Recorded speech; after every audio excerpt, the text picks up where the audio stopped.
Asile et intégration et articles 56, 57 et 57 bis. La parole est à Monsieur Sébastien Meurant, rapporteur spécial de la commission des finances, pour 5 minutes.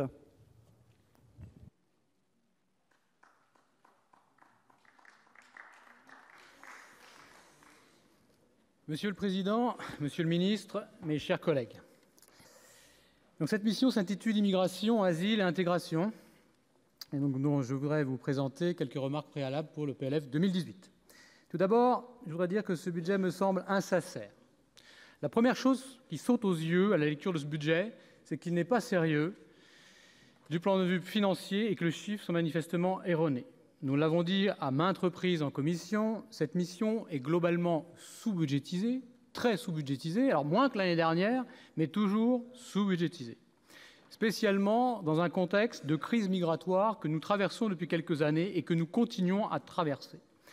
Ces chiffres, non seulement sont fantaisistes, mais incohérents. Ainsi, apprend-on que les crédits pour la lutte contre l'immigration irrégulière vont baisser de plus de 7%, alors même que le gouvernement nous annonce une hausse de plus de 10% pour l'accueil des primo-arrivants. Peut-on m'expliquer par quel miracle nous pourrions accueillir davantage d'étrangers et que dans son contingent, il y ait moins d'étrangers à reconduire à la frontière? Parmi les incohérences, je relève aussi que les demandes d'asile au titre de la procédure Dublin ne sont pas comptabilisées, alors même que ces demandes ont augmenté de 114% en 2016. Excusez du peu. Encore un dernier exemple, alors que le financement global de la mission est notoirement insuffisant, alors qu'on diminue le budget de la lutte contre l'immigration clandestine, on augmente de 62% les crédits dédiés au financement des centres provisoires d'hébergement.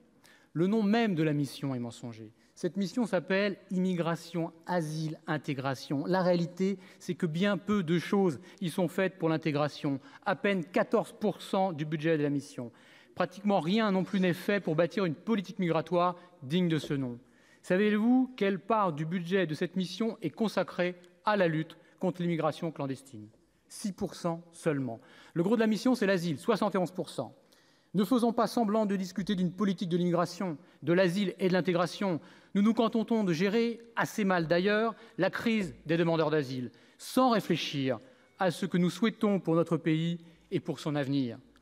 Mais même la politique de l'asile, qui se taille la part du lion de cette mission, est dans un état calamiteux.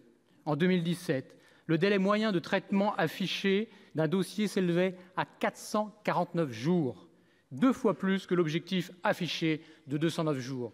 Et cela en particulier parce que l'asile a été presque totalement détourné de son objet naturel pour devenir, nous le savons, une nouvelle filière d'immigration clandestine. Nous n'avons malheureusement pas de politique d'immigration digne de ce nom, et ce n'est pas nouveau, monsieur le ministre, je vous le constate.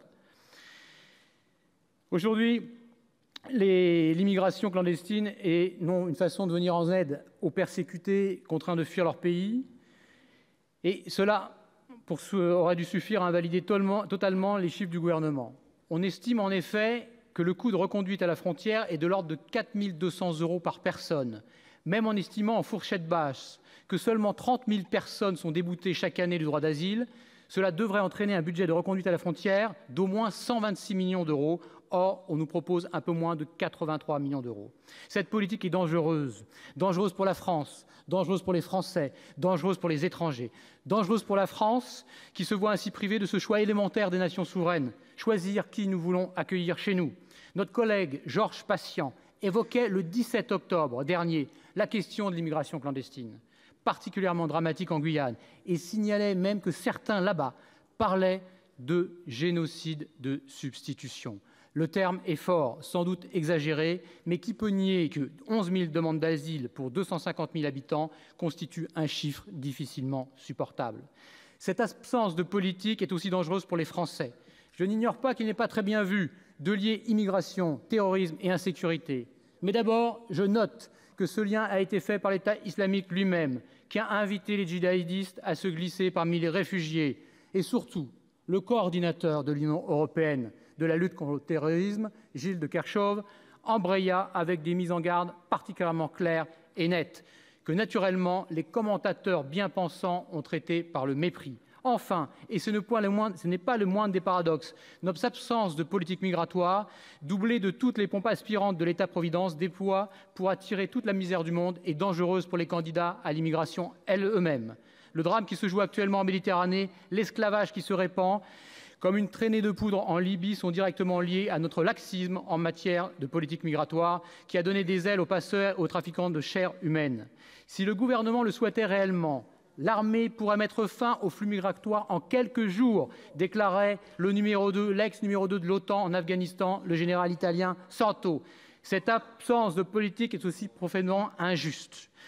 Et en conclusion, je voudrais dire, mes chers collègues, en vous invitant, en ces périodes de Noël, à nous ressaisir d'urgence de cette question vitale pour l'avenir de notre pays.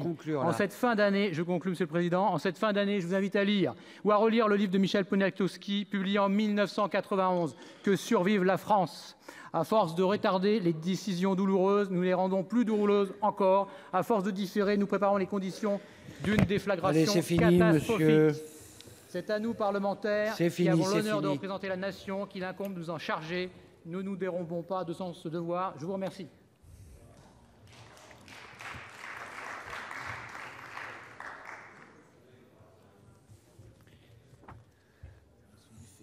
Maintenant, la parole est